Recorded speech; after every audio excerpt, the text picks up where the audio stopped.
This is tape number 3. The date is September 19, 1995. We are interviewing Mr. Benjamin Fogel in his home in New York City, Whitestone. Mr. Fogel, you mentioned that the ghetto in Opatov was liquidated on October 22nd, 1942, 23rd, 1942, and people were taken to a certain place, and there was a selection of able-bodied men and women to go to a certain factory, and some others to remain back in the ghetto to clean up, and the rest were taken on a march to the nearest station to be shipped to Treblinka. About how many people were taken on that march to the railroad station? There were about 6,000 men and women and children taken to Treblinka. I would like to mention the fact that some people from up at the selection were sent to Sandomierz. There was a camp Sandomierz, there was a ghetto Sandomierz. I had a sister. She lived in a town about 30 kilometers from up. The name was Rakov. She and her husband and 2 children at the liquidation ran to the forest. They were near the forest, where Rakov was near the forest. They had a chance to go to the forest. And they lived in the forest for a while with small children. One was 12 years old, one was 4 years old, I don't know exactly. When the Germans liquidated all the ghettos around our area, they knew there are some people who were still in hiding in the forests, in bunkers and cellars. They announced they are forming 4 ghettos in the general government where Jews can come in out of the hiding, and they're going to get work, and they're not going to be shipped any place. My sister was already a few months in the forest with her husband. It was winter time. They had no choice, so they went to Sandomierz. And while I was in camp, she contacted me from Sandomierz to Skardisco, and she told me the story, what happened, that they are now in the ghetto in Sandomierz, and they are promised they're going to be there and get work and live a normal life. My sister was without any means of supporting herself in the ghetto. So she asked me what she should do. I knew that my parents left some valuables with a couple of Poles. Whoever will come back should know. She didn't know with whom we left. I wrote to her the names of the people that we left, and try to get whatever you can out of them. This ghetto didn't last long, about 4 weeks. The ghetto was liquidated. The ghetto was liquidated, and some able men they sent to different camps. My brother-in-law, my sister's husband, came to our camp, and he was with me, and he told me the whole story, what happened there. He said they fooled us. They thought that we were going to be there, and that's what they did. But he said, I'm not going to stay here, because staying here in Skaržisko is waiting for the death. I'm not going to stay here. He said, if you want, you can come with me. I'm going to escape. So I was weighing that proposition, and I realized there was no place to run. We were surrounded with Poles, which for a kilo of sugar, they gave you to the Germans, gave you up to the Germans. There was no place to run, and I told him so. He said, no, I know a lot of people, I'm going to escape. He said, I'm not going to force you to it. If you feel like staying, stay. It was a hard decision to make, but I didn't go with him. He escaped, and I never heard from him what happened to him since then. So, and I stayed around in Skaržisko. This situation in Skaržisko was, to describe it,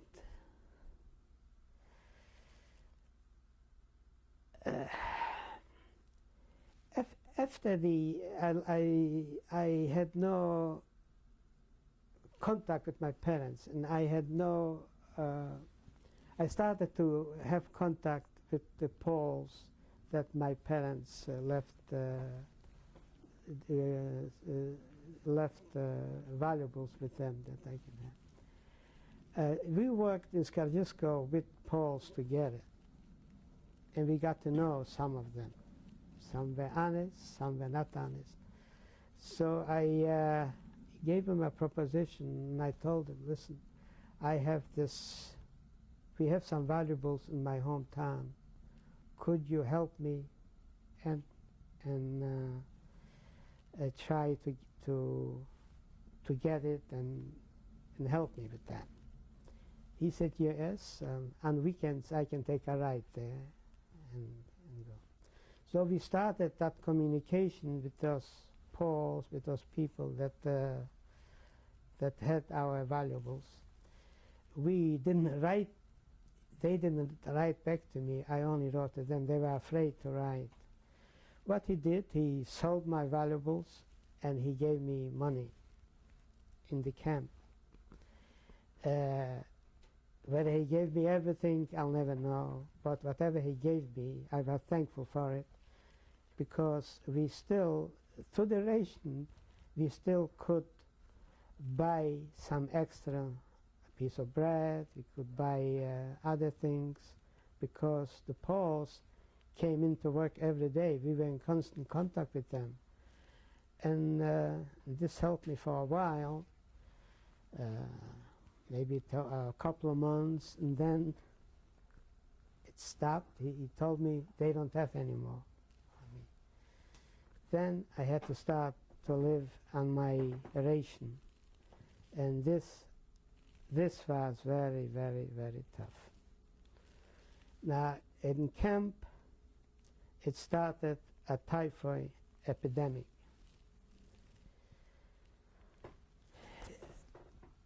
We were 40 in one barrack, and most of the people had typhoid, and I too had it. I had high fever, I couldn't go to work. So at that time I had night shift. I didn't show up at work. We were, in this particular work I did, we were 2 people. So if I didn't show up, when the German master passed by, where's Fogel? What happened to him? I didn't show up.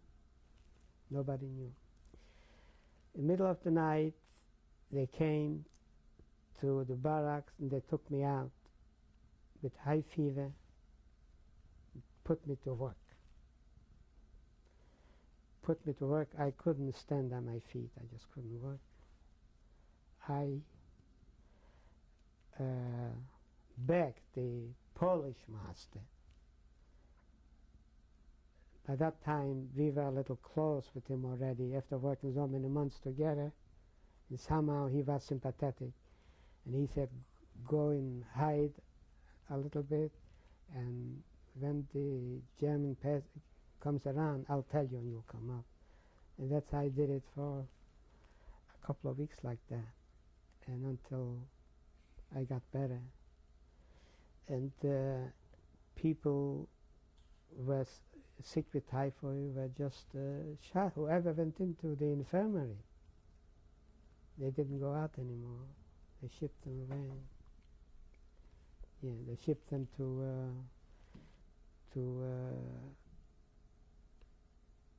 where there was if there was another transport, they added them to the transport to Treblinka or Auschwitz or whatever. And this was going on. Do you know what happened to your family that was sent to Treblinka? The transport that came from up to Treblinka, they were eliminated the same day. They didn't stay long. From Treblinka, a couple of men escaped from our hometown.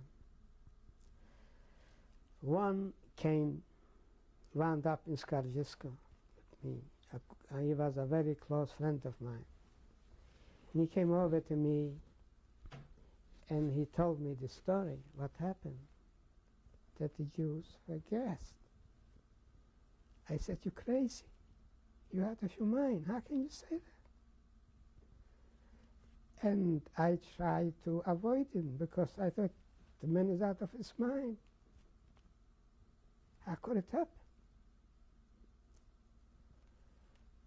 But that's what happened. They didn't have to suffer long. It was the same day they were eliminated. Why wouldn't you believe him? You saw shootings going on. Well, why wouldn't you believe the gassing? We believed in shooting. We saw a lot of shooting. We saw hanging. But we did not believe that a thing like this can happen. We just didn't believe it. In Skaržisko, there was all the people escaped from Skaržisko a lot, and as I told before the story, there was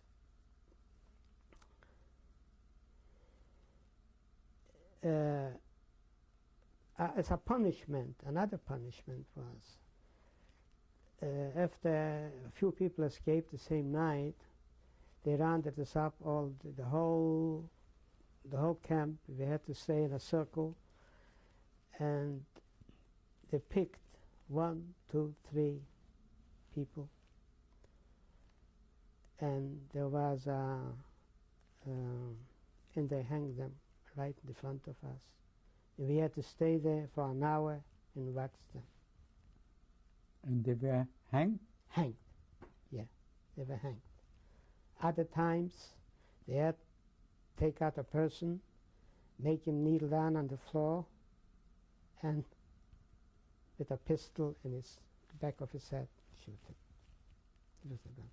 There were bodies, a big box near the lavatory. Every morning you walked down, you saw one piled up on top of the other, bodies with dead people to be buried.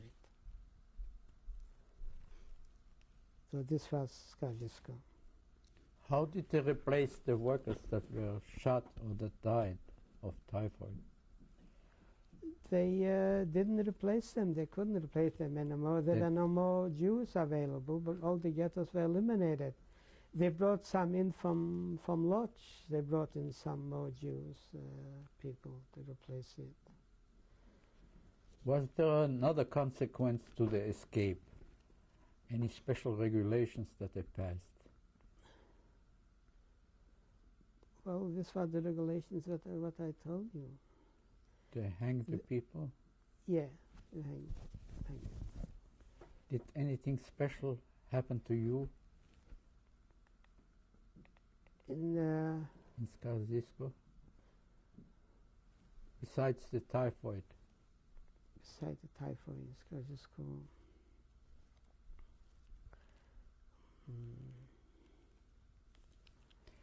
Can you describe the living conditions? You said there were 5 bunks, one on top of the other. Yeah. In each bunk was there just one person? No, one near the other. Oh, how many people in a Platform. Hundreds of people, one near the other, were sleeping there. Oh, one was sleeping next to the other? Right, next to Okay. the other, they were sleeping. And we, after a while, they changed our. Excuse me.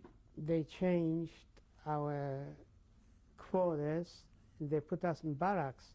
The barracks were about 2 kilometers away from us. So we had to walk from the factories to the barracks in fifths, in column of fifths, and we were watched with the Ukrainian Guards? By Ukrainian guards? Yeah. This brings me to the point about a Ukrainian guard. Well, I had an experience with him when the punishment for escaping was also that people to go at night to the laboratory had to be undressed without any clothes. I had to go one night to the laboratory. An Ukrainian guard got a hold of me, and he called me over, and he said to me, I want you should run to the fence, to the electric fence, and come back. Back and forth, it was going on, who knows, about 20 times or so, and I was already exhausted. And I thought, well, this is the end. Then he said, you know, I am bored here. I need some recreation. Tell me, what do the Jews eat for Passover? What do they do? All kind of silly questions. He kept me there for a long time, and then he said to me, you know, I can just kill you. He said, but okay, go ahead. And he let me go back to the barracks. And when I came back, you know, I felt a feeling I couldn't even share it with anybody. I couldn't say to my friends, look what happened to me, because it was a daily occurrence that nobody paid attention to it. But that's what happened to me then. He made you run back and forth completely undressed? Completely undressed, naked, run back and forth, yes. And people had to go naked to the laboratory because as punishment for the others that escaped? That escaped, yes. Besides making you run back and forth, did he molest you in any other way? Did he beat you or anything? No. He gave me a push, a shove, but nothing beating. It happened facts that my hometown, a person I knew, he tried to escape. He was caught. He had a knife with him, and he slashed the throat of the guard, and he was able to escape. This happened. Yeah. So this was, Skaržisko was a camp that's undescribable. It was another two camps. There were Camp A, Camp B, Camp C. We had nothing to do with the other camps, but we started to manufacture the shells, and they finished the shells. But we had nothing to do with the other camp, but we saw them once in a while because they came to, in our factory we had a shower, and they brought them over once a week to shower in our camp, in our factory. So I had a chance sometimes to meet some people. Yeah. Tell me, can you describe the daily routine?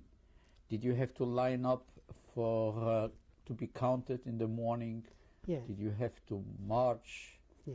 Describe the daily routine. The routine was, we were awake in 4 o'clock in the morning. If we worked a day shift, 4 o'clock in the morning, we had to go, somebody had to go to fetch coffee. So we had the coffee. By 7 o'clock, we had to be at the roll call outside, each department separately.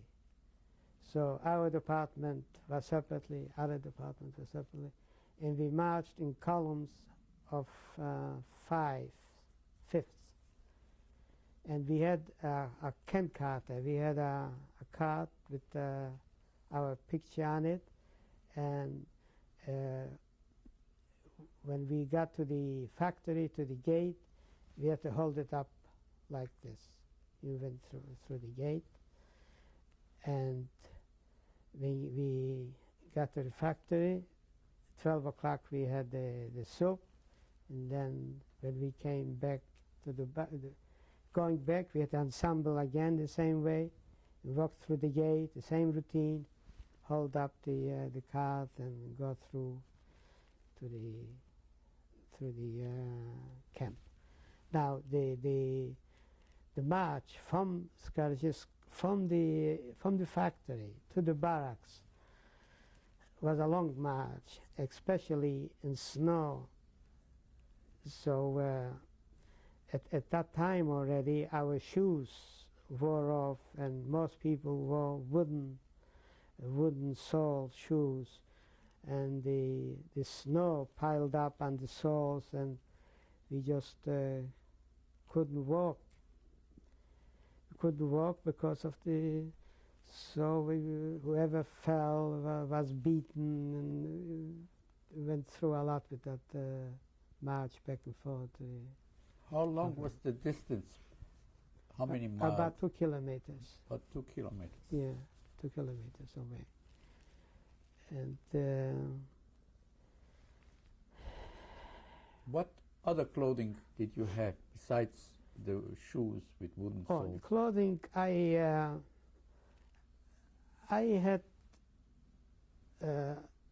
took along, my parents sent me while they were still home. I had a little suitcase, like a wooden box, and I had some clothing with me. I had shirts, and I had underwear, and I wore my own clothes, my civilian clothes. You did not have to wear any uniforms? Not in Skaržisko. Not in Skaržisko. No. Were that suitcase, that wooden suitcase you described, was it safe, or were there any attempts to steal from each other? Well, we should give credit to our people that we took care of ourselves, because the person I slept with him, this was late in the barracks, we slept two in a bed. He had day shift and I had night shift, and so we took care of each other's possessions. And although we were 4 people in a barrack, and nobody touched anybody's stuff. There were only 4 people in each barrack? No, we had 40. 40. We had 40, but we had bunks, one on top of the other. So the person I slept with, he had night shift, I had day shift, so we were able to take care of our things. I had clothing enough for myself. I had a warm jacket to wear, but later on I started to sell my clothes for a slice of bread. I sold it to Poles. Poles came over in the factory. Whatever we had, we sold. So I was lucky. I had a few things and I sold it. But this was going on for a while. One day they show up and they come. They say the camp is being liquidated. We are going to a different camp. Everybody take your possessions with you, and we leaving this camp. So each department they took separately. They took us to the factory, and one by one they took us into a room, undress, clean out all your whatever you have in your pockets, all your possessions. Well, I had a watch. I gave it to them. I gave all the possessions that I had.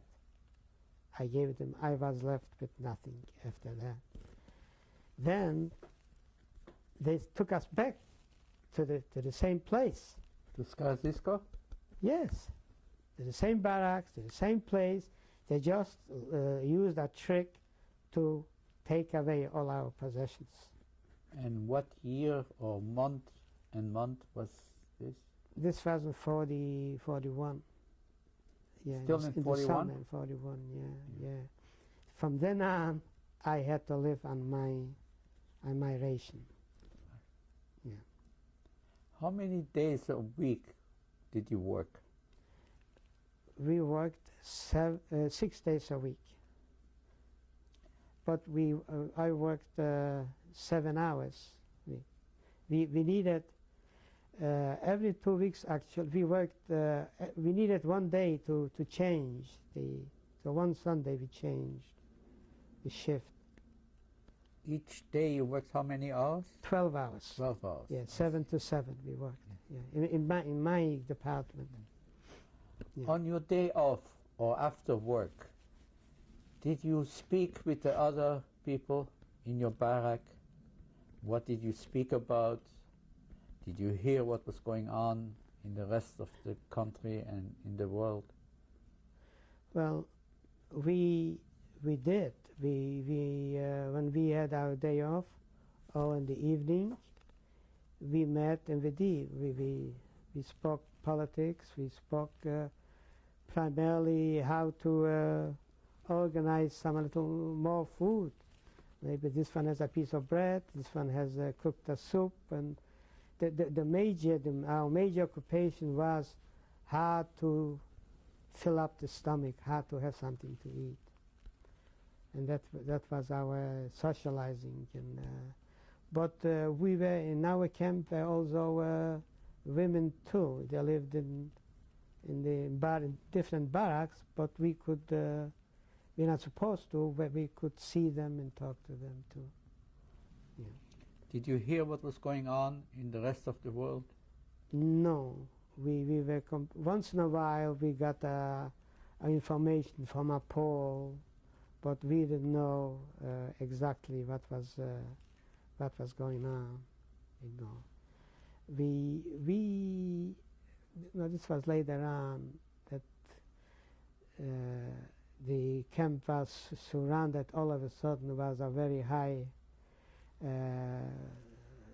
The security was very high, and there were rumors that something goes on in Warsaw. This was already in near 42, so 43. And you stayed in Skarzisko till when? In Skarbjivsko we stayed until 1944. What month? It was in the summer of 44, August. Yeah.